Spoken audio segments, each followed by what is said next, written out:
Bem-vindos ao canal Bíblia em um Ano. Aqui ajudamos você na leitura da Bíblia. Curta o vídeo, inscreva-se e compartilhe. Acompanhe também pelo Spotify e YouTube Music para ouvir a Bíblia onde estiver. Os links estão no primeiro comentário fixado. Vamos juntos completar a leitura da Bíblia em um ano. Antigo Testamento. 1 Crônicas, capítulo 19. Algum tempo depois, Naás, rei dos Amonitas, morreu, e o seu filho sucedeu-o como rei.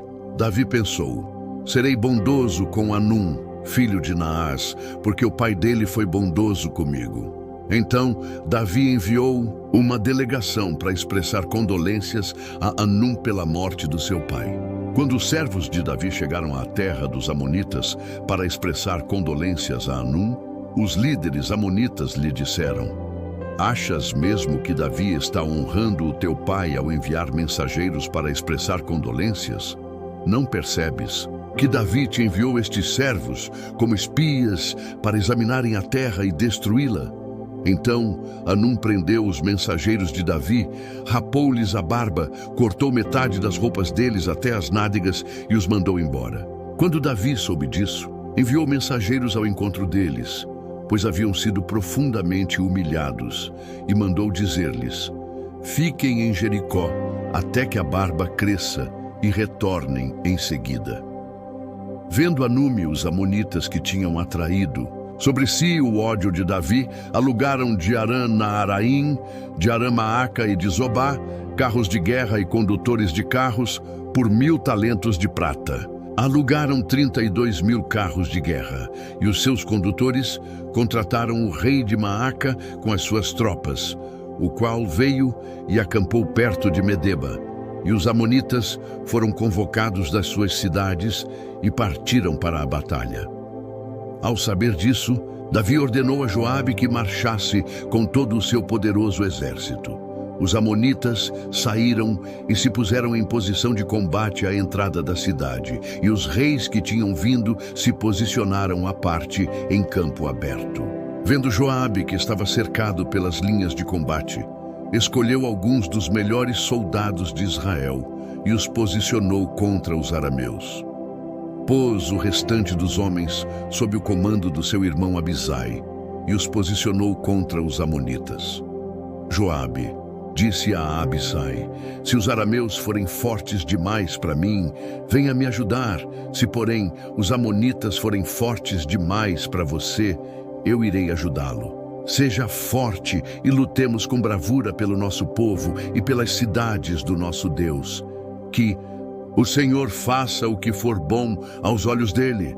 Então Joabe e os seus soldados avançaram contra os arameus que fugiram dele. Quando os amonitas viram que os arameus estavam fugindo de Joabe, também fugiram do seu irmão, Abisai, e entraram na cidade. Assim, Joabe voltou para Jerusalém. Quando os arameus viram que haviam sido derrotados por Israel, enviaram mensageiros para trazer arameus que viviam do outro lado do Eufrates.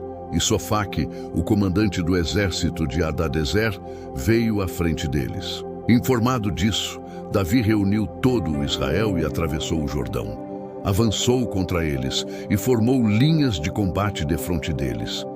Assim que Davi formou as linhas de combate para enfrentar os arameus, estes travaram batalha contra ele, mas fugiram de diante de Israel, e Davi matou 7.000 dos seus condutores de carros de guerra e 40.000 dos seus soldados de infantaria.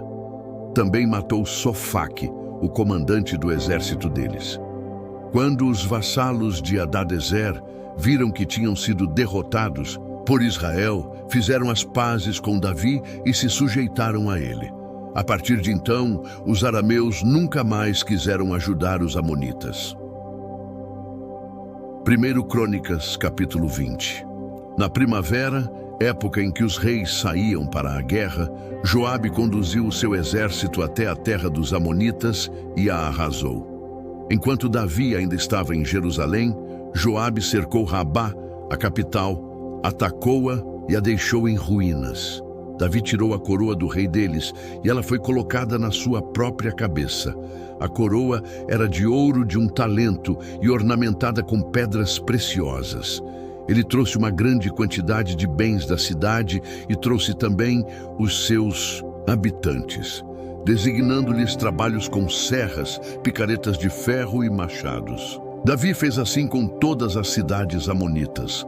Depois, voltou com todo o seu exército para Jerusalém. Depois disso, houve uma batalha contra os filisteus, em Gezer. Naquela ocasião, Sibecai de Uzate matou Sipai, um dos descendentes dos Refaíns, e os filisteus foram subjugados. Em outra batalha contra os filisteus, Elanã, filho de Jair, matou Lami, irmão de Golias, o giteu, que possuía uma lança cuja haste parecia uma lançadeira de tecelão. Em outra batalha, em Gate, havia um homem de grande estatura que tinha 6 dedos em cada mão e 6 dedos em cada pé, 24 dedos ao todo.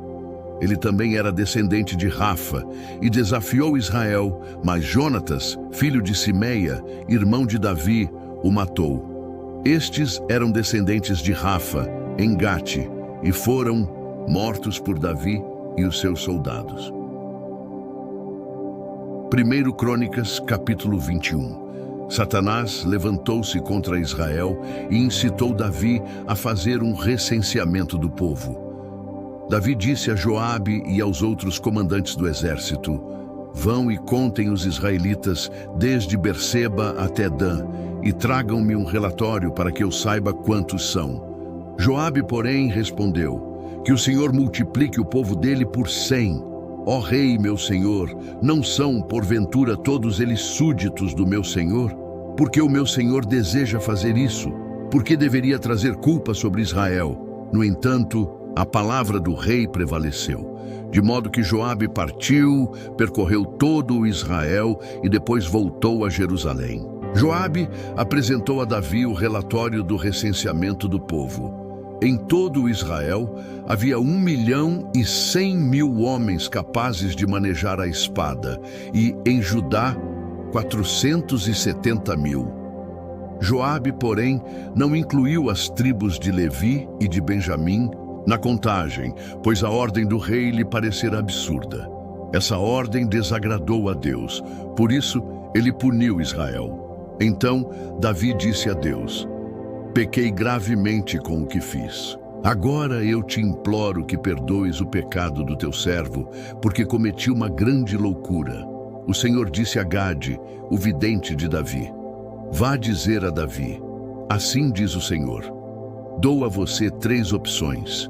Escolha uma delas, e eu a executarei contra você. Gade foi a Davi e lhe disse: assim diz o Senhor, escolha entre 3 anos de fome, 3 meses fugindo dos seus adversários, perseguido pela espada deles, e 3 dias da espada do Senhor. Isto é, 3 dias de praga, com o anjo do Senhor assolando todas as regiões de Israel. Decida agora como devo responder àquele que me enviou. Davi respondeu: é grande a minha angústia. Prefiro cair nas mãos do Senhor, pois grande é a sua misericórdia, do que cair nas mãos dos homens. Então o Senhor enviou uma praga sobre Israel, e 70.000 homens de Israel morreram. Deus enviou um anjo para destruir Jerusalém. Quando, porém, o anjo ia fazê-lo, o Senhor olhou e se arrependeu de trazer essa catástrofe e disse ao anjo que destruía o povo: basta, detenha a mão. Naquele momento, o anjo do Senhor estava perto da eira de Araúna, o Jebuseu. Davi olhou para cima e viu o anjo do Senhor entre o céu e a terra, com uma espada na mão, erguida sobre Jerusalém. Então, Davi e as autoridades de Israel, vestidos com pano de saco, prostraram-se com o rosto em terra. Davi disse a Deus: não fui eu que ordenei contar o povo, fui eu que pequei e fiz o mal.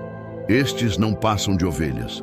O que eles fizeram? Ó Senhor meu Deus, que o teu castigo caia sobre mim e sobre a minha família, mas não sobre o teu povo. Depois disso, o anjo do Senhor mandou Gade dizer a Davi que edificasse um altar ao Senhor na eira de Araúna, o Jebuseu. Davi foi para lá em obediência à palavra que Gade tinha falado em nome do Senhor.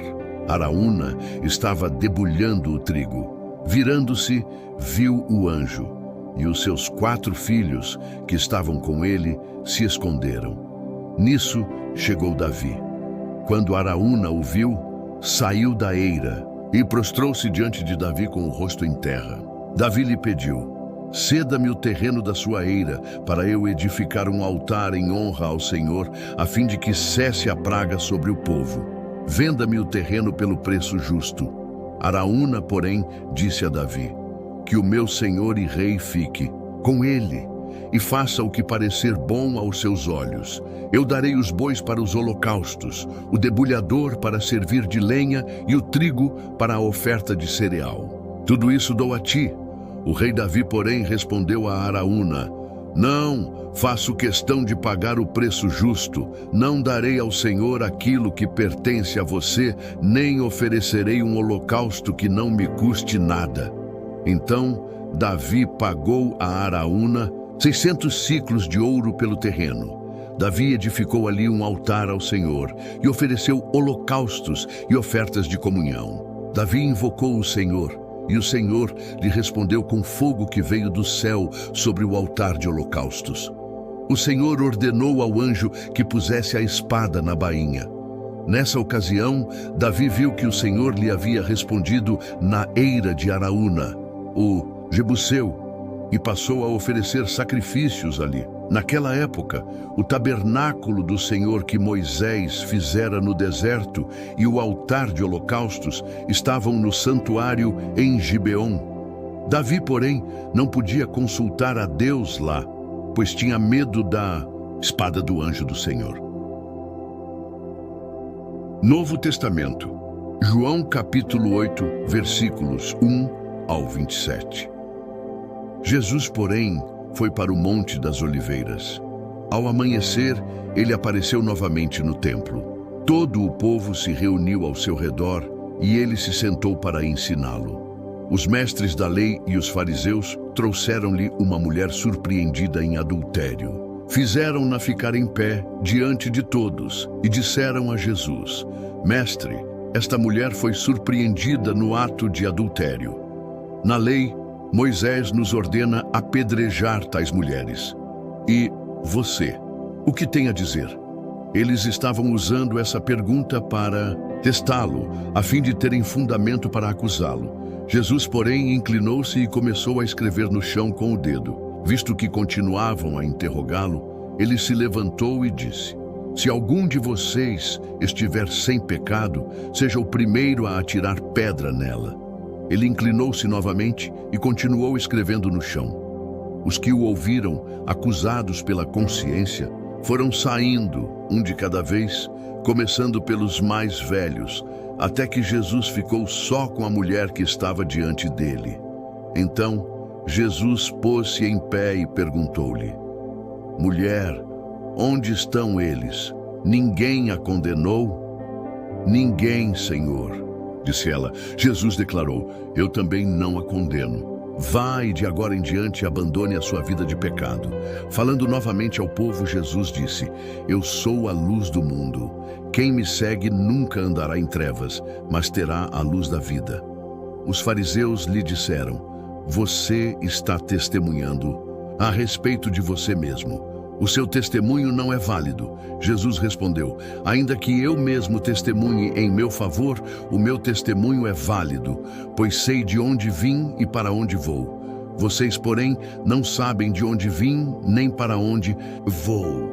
Vocês julgam por padrões humanos. Eu não julgo ninguém. Mesmo que eu julgue, o meu julgamento é verdadeiro, porque não estou sozinho. Eu estou com o Pai que me enviou. Na lei de vocês está escrito que o testemunho de 2 homens é válido. Eu testemunho acerca de mim mesmo. A minha outra testemunha é o Pai que me enviou. Então perguntaram-lhe: Onde está o seu Pai? Jesus respondeu: Vocês não conhecem nem a mim nem ao meu Pai. Se me conhecessem, também conheceriam o meu Pai. Ele proferiu essas palavras enquanto ensinava no templo, perto do lugar onde se depositavam as ofertas. No entanto, ninguém o prendeu, porque a sua hora ainda não havia chegado. Mais uma vez, Jesus lhes disse: Eu vou embora, e vocês procurarão por mim, mas morrerão nos seus pecados. Para onde vou, vocês não podem ir. Isso levou os judeus a perguntarem: Acaso pensa em se suicidar? Será por isso que ele diz: Para onde vou, vocês não podem ir? Ele, porém, continuou: Vocês são daqui de baixo, eu sou lá de cima. Vocês são deste mundo, eu não sou deste mundo. Eu disse que vocês morrerão nos seus pecados, porque se não crerem que eu sou, de fato morrerão nos seus pecados. Quem é você? Perguntaram. Exatamente o que tenho dito o tempo todo, respondeu Jesus. Tenho muitas coisas para dizer e julgar a respeito de vocês.